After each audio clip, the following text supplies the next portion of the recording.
le sommeil. Bonjour, je suis très heureuse de vous retrouver pour une petite balade matinale. Très important pour favoriser le sommeil, pour travailler sur sa psyché, sa psychologie. Une petite promenade matinale voilà, qui met en route, qui oxygène, où on prend le temps d'être en lien avec la nature quand on sait combien cette nature est source d'équilibre pour nous. Donc aujourd'hui, je viens vous parler du sommeil parce que effectivement, pour la personne atteinte de fibromyalgie, c'est très compliqué.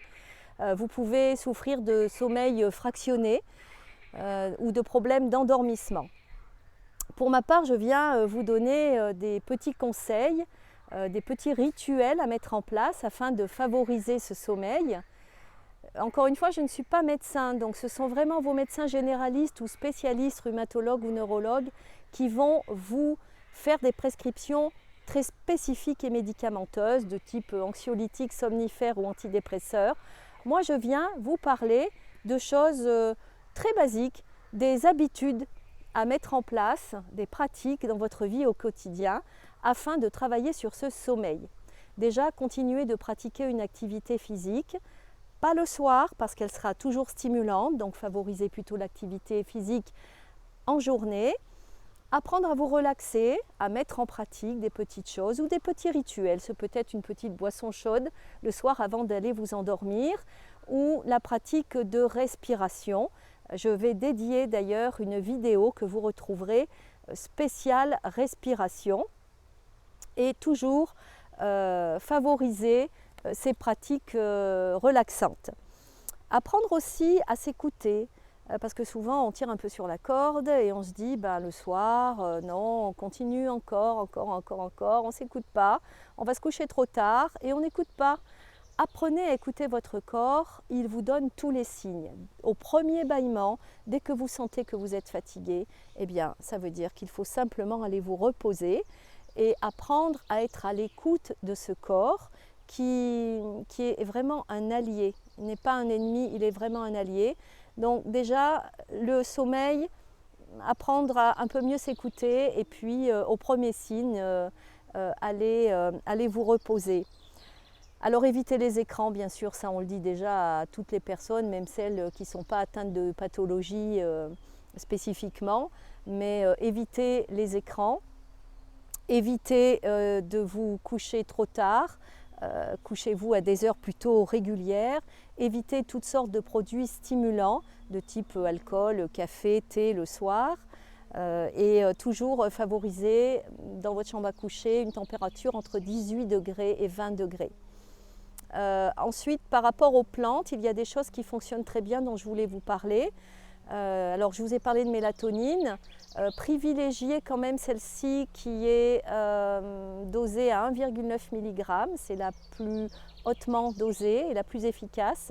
Il existe aussi des synergies de plantes telles que le griffonia. Alors le griffonia, lui, c'est une plante qui va agir comme un recapteur de sérotonine.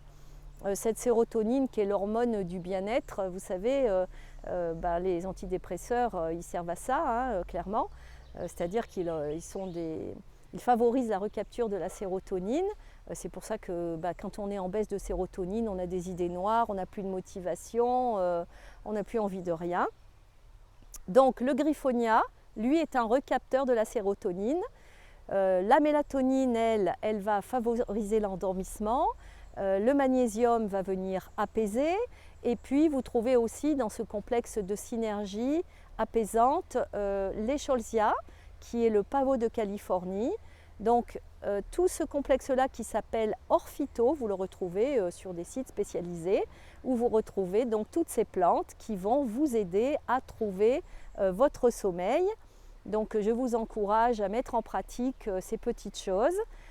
Que ce soit l'écoute d'une musique spécifique relaxante. Là aussi, je vais dédier une vidéo toute spéciale pour les ondes sonores qui favorisent aussi l'endormissement et la relaxation.